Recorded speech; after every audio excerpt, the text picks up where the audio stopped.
लेकिन आज वक्त पे दिल टूटा है। आज नीतीश कुमार ने दिल टूटने का और छल्ली छल्ली करने का काम किया है। जो भीड़ है, कल मेरी मंदिर, मेरे मठ, मेरे गुरुद्वारे, मेरे गिरजाघर पर आंच ना आए, उसके लिए ये लड़ाई आज लड़ रहे हैं। मेरा मधेपुरा, मेरा सुपौल, मेरा सहरसा, मेरा अररिया, मेरा कटिहार, लुंगी में घूमते हुए मधेपुरा बाजार में, सहरसा बाजार में, नरपतगंज के नरहुआ बस्ती में आप पहचान ही नहीं पाइएगा कि हिंदू है कि मुसलमान। हम इस तरह रहते हैं। दादाओं दादाओं ने जब दिया अपने आने वाली नस्ल को, तो तीसरा लेने वाला होता कौन है?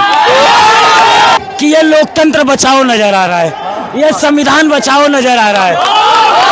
अभी आप देख रहे हैं मिल्लत टाइम्स और मैं हूं जोहान। अभी पटना के गांधी मैदान में है और यहाँ पर लाखों की तादाद में मुसलमान आए हुए हैं अपने वक्फ को बचाने के लिए, अपने संविधान को बचाने के लिए। वक्फ बचाओ, दस्तूर बचाओ कॉन्फ्रेंस के जरिए यहाँ पर इमारत शरिया ने बड़ी तादाद में मुसलमानों के आने की अपील की थी और लाखों की लाख तादाद में मुसलमान आए भी।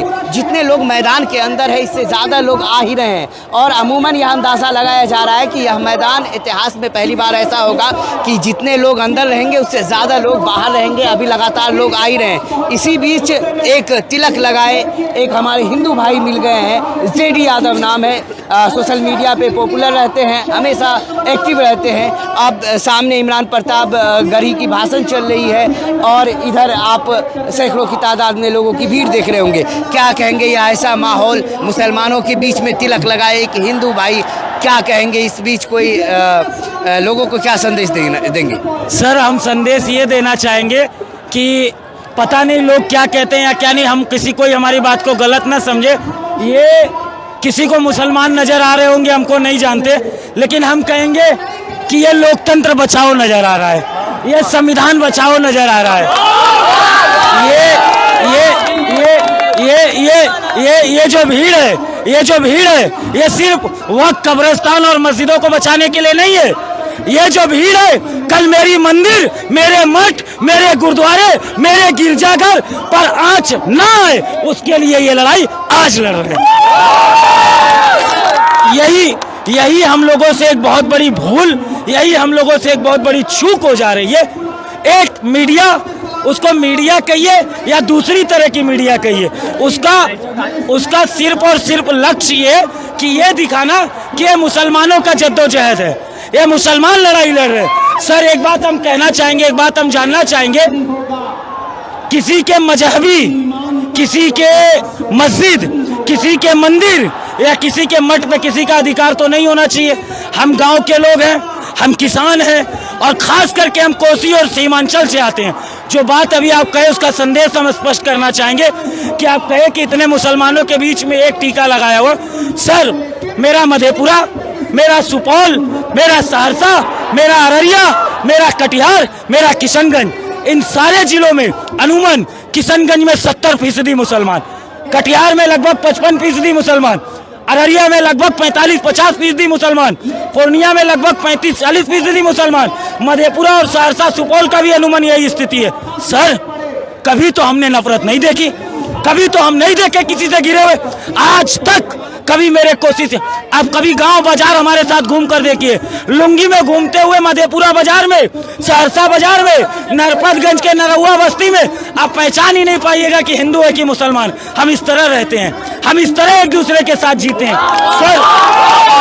सर, ये 2014 के बाद एक नफरती लोग आए हैं, उन नफरती लोगों का दुसंकल्प दूसरा है। सर, आज हम लोगों को एकजुटता के साथ और वक्त की जहाँ तक बात आएगी, जितना मैं समझता हूँ मुझको नहीं लगता इससे ज़्यादा कुछ समझाने की बात है।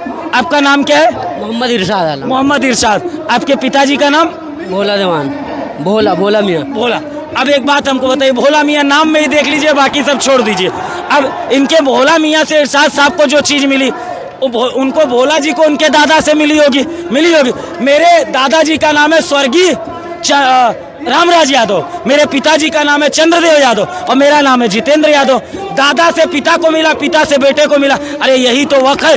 बाप दादाओं दादाओं ने जब दिया अपने आने वाली नस्ल को, तो तीसरा लेने वाला होता कौन है? कौन होता है? और रह गई बात वक्त पे, सिर्फ वक्त पे मत आइए, 3 तलाक पे आइए, आप NRC CA पर आइए, अब कई अमेंडमेंट बिल पर आई है, सर किसान का आप वापस कर देते हैं क्योंकि वहाँ जाट लड़ रहा था, क्योंकि वहाँ गुजर लड़ रहा था। ऐसा लग रहा है सीडी भाई, इतने सारे लोग आए हैं। मोदी सरकार कहते हैं, कोर्ट में उनके मंत्री कहते हैं या उनके वकील कहते हैं कि कई लाखों मुसलमान से सजेशन लिया गया, उसके बाद यह एक्ट लाया गया, फिर इतने लोग विरोध में क्यों है? सर ये किसी से सलाह नहीं लिए। सर ये किसान की बिल पास करते हैं तो किसानों से नहीं पूछते हैं। सर किसानों की बिल काट किए। सर राकेश टिकैत किसान नेता है, पंजाब के 70 संगठन है जो किसान नेता है। मेरे बिहार में किसान नेता नहीं है। एपीएमसी मंडी खत्म कर दी गई है, हमारे यहाँ पैक्स सारी चीजें कर दी गई, हमारे यहाँ किसी को किसी चीजों से लेना देना नहीं है। अब हम ये आपके माध्यम से आप जो बात कह रहे हैं उसको हम बताने की कोशिश करेंगे कि सर ये मुसलमान से किससे पूछे थे? ये शाहनवाज साहब से पूछे थे आपके, और मुख्तार अब्बास नकवी साहब से पूछे। अरे उनसे भी पूछते तो वो इनको सलाह सही देते। आज उनकी पूछ कहाँ है? आपको कहीं पर आपको शाहनवाज जी या आपको कहीं मुख्तार अब्बास नकवी जी आज नजर आ रहे हैं? सर उनको ऐसे गंदे कहते हैं ना कूड़ेदान में फेंक दिया गया, और उसी तरह ये नीतीश कुमार को वो फेंक देंगे। मैं ये लिखकर आज कागज और कलम से दिख रहा हूँ। चाचा तो मुसलमानों के हमदर्द बना करते थे। बीजेपी हालांकि मुसलमानों को भाव भी नहीं देती है, जो नेचुरल चीज है राजनीतिक में, ऐसा वह करके भी अपना वोट बैंक बना रही है। तो ये चाचा का जो कहा जाए एक चौकीदारी है मुसलमानों पर, वो खत्म होती नजर आ रही है। मुसलमान अब विरोध कर रहे हैं चाचा का। विधानसभा चुनाव में क्या होगा? चाचा का आप जहां तक बात करिएगा, फिर मैं इनकी तरफ से बोल रहा हूँ, फिर मैं अपने लोगों की तरफ से बोल रहा हूँ। चाचा एक अच्छे नेता थे। कब? जब चाचा ने 2005 से सरकार ली और चलाने का काम किया। चाचा ने कभी सांप्रदायिक ताकतों से समझौता नहीं किया। जब सांप्रदायिक ताकत उन पर हावी हुई तब उन्होंने गठबंधन तोड़कर उनको आंख से आंख मिलाने का काम किया। इन्होंने हमारे जो मदरसा के शिक्षक हैं उनको कहीं ना कहीं वेतन देने का काम, बहुत अच्छी चीजें हैं, लेकिन आज वक्त पे दिल टूटा है। आज नीतीश कुमार ने दिल टूटने का और छल्ली करने का काम किया है, जो उनको बहुत सारी कोचाधामन की सीट आप किशनगंज में देख लीजिए, लेसी सिंह जी की धमदाह में देख लीजिए। सर ऐसी जदयू की सीट है जहां पर मुसलमानों के वोट के बिना ये नहीं जीत पाते। ये उन्हीं की ताकत पर ऐसे दर्जनों विधायक है जो जीतते हैं। सर इस बार नीतीश कुमार जी आपसे माफी मांगेंगे। इस बार नीतीश कुमार जी आप जिस तरह से एक समाज को चिन्हित कर और उस बोर्ड के वक्फ बोर्ड के साथ जाने का काम किए, आपको इसका जवाब आने वाले समय में परिवर्तन से मिलेगा। और 400 पार के पर काटने के बाद अब एक पर बिहार में भी काटने के लिए हम सब तैयार हैं।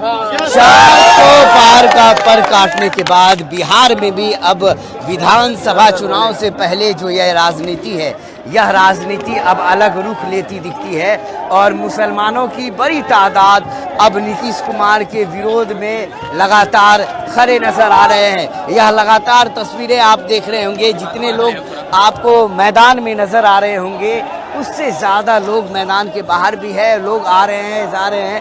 पूरा मैदान कहा जाए तो पूरा मैदान बिल्कुल भरा नजर आएगा और हजारों लाखों की तादाद में लोग अब भी आ ही रहे हैं। यहाँ देखिए, यहाँ पे काउंटर लगा हुआ है, यहाँ पे लोगों को पानी पिलाया जा रहा है और गर्मी भी बढ़ती है, फिर हवा चलता है, फिर थोड़ा सा बादल छा जाता है। देखिए यहाँ पे पानी किस तरह लोगों को दिया जा रहा है और यहाँ पे मुकम्मल इंतज़ाम है, लेकिन भीड़ इतनी बढ़ चुकी है कि हम आपको स्टेज के आसपास का नज़ारा नहीं दिखा सकते क्योंकि जाने तक की वहाँ पर जगह नहीं है। लोग वहाँ स्टेज के नज़दीक तक पहुँच गए हैं।